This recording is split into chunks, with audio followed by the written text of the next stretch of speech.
पंतप्रधान मोदी वर्धा दौऱ्यावर. प्रधानमंत्री विश्वकर्मा योजनेच्या पहिल्या वर्धापन दिनानिमित्त हा दौरा. पंतप्रधानांच्या हस्ते आचार्य चाणक्य कौशल्य विकास केंद्रांचं उद्घाटन. मोदी कशाचं उद्घाटन करतात हे त्यांनाच माहिती नसतं. पंतप्रधान मोदींच्या वर्धा दौऱ्यावर संजय राऊतांची टीका.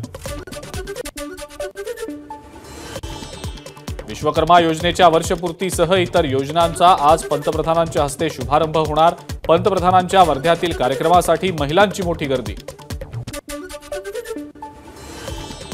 पंतप्रधान मोदींच्या दौऱ्याच्या पार्श्वभूमीवर वर्ध्यामध्ये पोलिसांचा चोख बंदोबस्त. कार्यक्रमस्थळी 3700 पोलीस तैनात. पंतप्रधान मोदी विमानानं नागपूरहून वर्ध्याला जाणार. त्यामुळे सुरक्षेच्या कारणास्तव पोलिसांकडून नागपूर शहर नो ड्रोन झोन घोषित. वर्ध्यामध्ये शेतमालाला भाव देण्याच्या मागणीसाठी शेतकऱ्यांचं आंदोलन. पंतप्रधानांच्या दौऱ्यापूर्वी शेतकऱ्यांच्या पोस्टर्सनं वेधलं लक्ष. हे आपल्यासाठी अशक्य आहे का? पोस्टरमधनं मोदींना विचारला प्रश्न. पंतप्रधानांच्या हस्ते अमरावती टेक्सटाईल पार्कचं भूमिपूजन. तसंच पुण्यश्लोक अहिल्यादेवी होळकर महिला स्टार्टअप योजनेचाही शुभारंभ. मुंबईमध्ये आज महाविकास आघाडीची बैठक. जागा वाटपाचा तिढा सोडवण्यासाठी बैठक पार पडणार. काँग्रेस नेत्यांनी थेट मुख्यमंत्रीपदाचा दावा करू नये. अजून जागा वाटप बाकी. संजय राऊतांचा सल्ला. तर लोकसभेला काँग्रेसच्या 3 ते 4 जागा जास्त आल्या, मात्र त्यात आमचा वाटा असल्याचं राऊतांचं वक्तव्य. महाराष्ट्रातील 15 ते 20 जागांवर ठाकरे गट आणि शरदचंद्र पवार पक्ष आग्रही. सविस्तर चर्चा करून तिढा सोडवला जाणार असल्याची सूत्रांची माहिती. तर काँग्रेससोबत आज संयुक्त महाविकास आघाडीची बैठक होणार. राष्ट्रवादी काँग्रेस शरदचंद्र पवार पक्षाची थोड्याच वेळात पक्षांतर्गत बैठक. ठाकरेंच्या शिवसेनेसोबत वाद असणाऱ्या जागांवर चर्चा पार पडल्यानंतर आता शरद पवारांच्या सोबत राष्ट्रवादीच्या नेत्यांची बैठक. राहुरीमधूनच आगामी निवडणूक लढवणार. माजी मंत्री शिवाजी कर्डिले यांचं स्पष्टीकरण. कर्डिले श्रीगोंद्यातनं निवडणूक लढवणार असल्याची सुरू होती चर्चा. दापोलीची जागा भाजपला द्या. भाजपच्या केदार साठेंची वरिष्ठांकडे मागणी. योगेश कदमांचं काम न करण्याचेही दिले संकेत.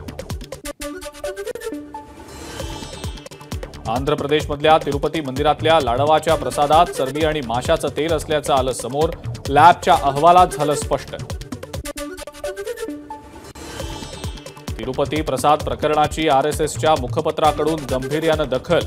तिरुपती मंदिरातनं अयोध्येलाही पाठवले होते लाडू. हा तत्कालीन जगनमोहन रेड्डी सरकारच्या काळातला प्रकार. कोट्यवधी हिंदूंच्या भावनांशी खेळ झाल्याचा पंचजन्यचा आरोप.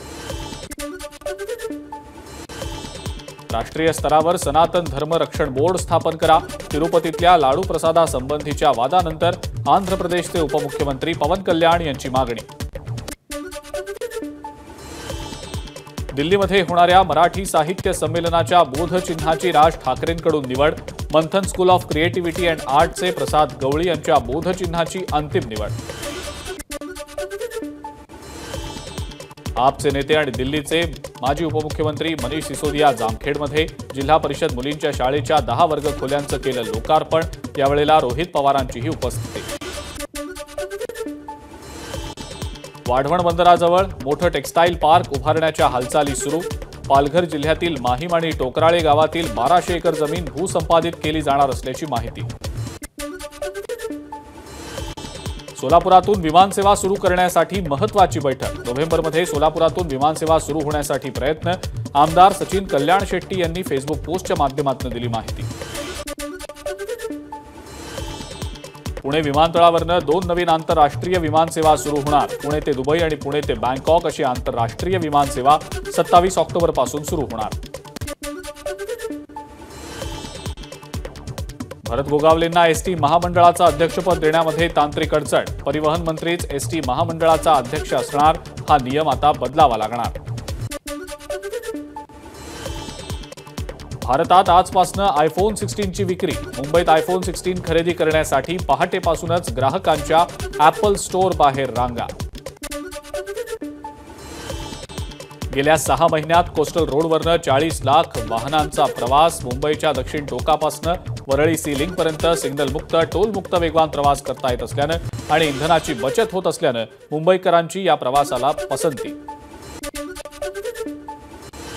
ठाण्यातल्या काही भागातला पाणी पुरवठा आज बंद राहणार. काटई नाका ते शीळ टाकी इथं दुरुस्तीच्या कामामुळे दिवा, मुंब्रा आणि कळव्यासह अन्य भागात 24 तासांसाठी पाणी पुरवठा बंद राहणार. ऐरोलीतील 80 एकर भूखंड उद्योगपतींच्या घशात जाऊ देणार नाही. शहरातील तज्ज्ञ लोकांचे अभिप्राय घेऊनच पुढचं पाऊल टाकणार. सिडकोचे अध्यक्ष संजय शिरसाट यांचं वक्तव्य.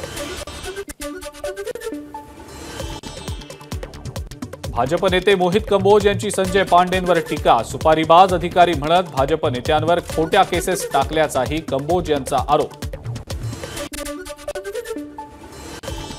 मुंबई विद्यापीठाच्या सिनेट निवडणुका 22 सप्टेंबरला. 28 उमेदवारांसाठी 13,406 मतदार मतदान करणार.